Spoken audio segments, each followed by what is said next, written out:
I'm just in Japan on a bike, and I'm at the dealer just getting my bike serviced because it's still under warranty and I'm not allowed to do anything myself, such as change the oil, which is annoying. But this is the same model as mine. This is the V-Strom 250, and there's a new V-Strom 250, the V-Strom SX, and it's different, and it's a lot more different than at first glance. You take a closer look. So it's got a single cylinder engine. It's got obviously much different setup in terms of the tyres, and the exhaust can's different on that, because that silencer on that's quite different.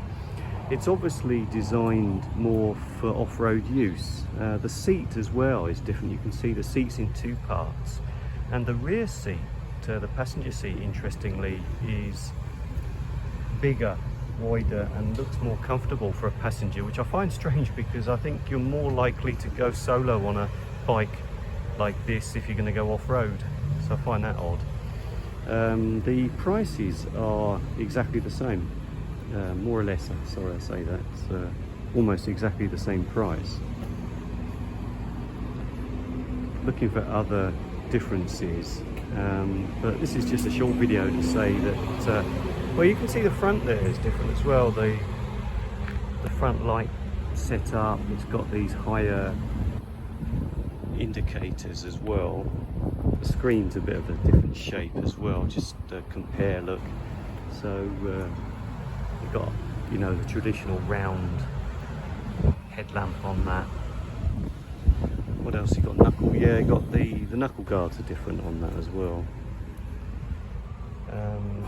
Basically the same price, more or less. The tyres, as I said, are more for off-road. They're a bit more wobbly. These are more road orientated, and as I've mentioned, I've got the V-Strom 250. You can see other videos of mine. The silencer's quite big on that. I find the exhaust really big on for such a small bike. It seems unnecessarily large. I think that's all to do with meeting emission standards. Looking at the engine guard down there. This isn't my bike. This is the same model, exactly the same model, same colour. This is for sale. Look at the price here. It's 549,890 yen. That says it includes tax. It's interesting, including tax. What's the price on this? 549,000 yen exactly. You'll have to calculate your own currencies on that. I think the brakes are different. Oh yeah, what's that? I don't know that brake brand. Is it famous? If anybody knows, let me know. So, oh, this has got ABS, got an ABS wheel on that. ABS is not something you want for off-road use, by the way.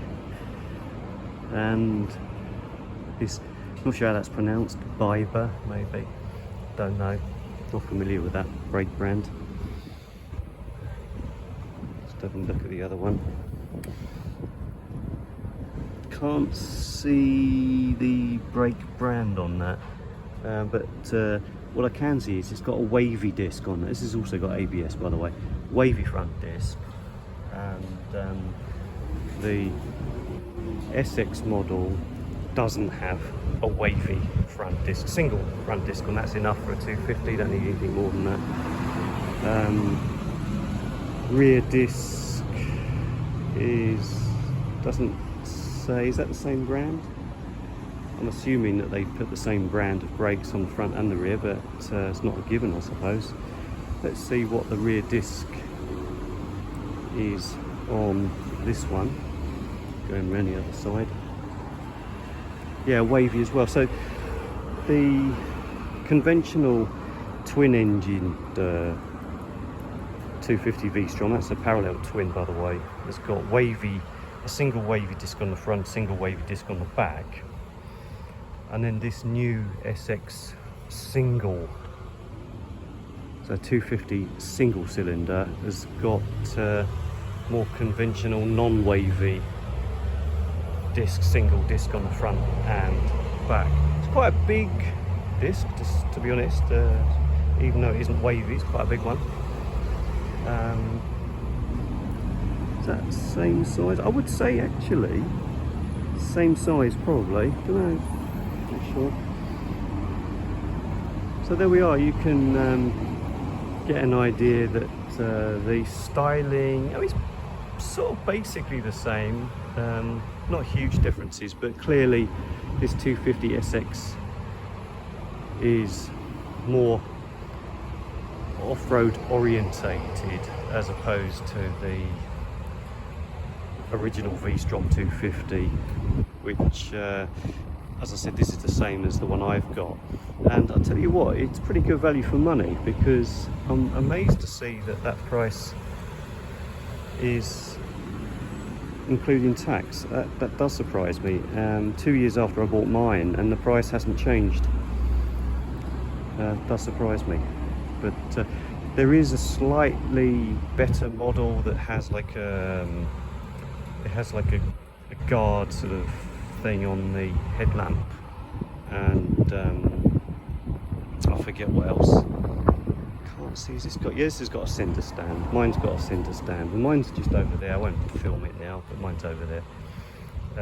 But mine's got the engine guard as well. Yeah, this has got an engine guard, not much of an engine guard, quite a small one, but definitely worth it, especially if you're going off-road, to protect your downpipes and bits and bobs. Yeah, there we are. So just a short video to look at this new V-Strom 250 SX, which I don't know any specs, don't know anything about it. I've just literally turned up at the dealer and seen it outside opposite the more road going orientated V-Strom 250. So there we are. And I'm just coming up to 10,000 kilometers in 2 years on my V-Strom 250. So I'll be doing a video about that. Stay tuned, video coming very soon.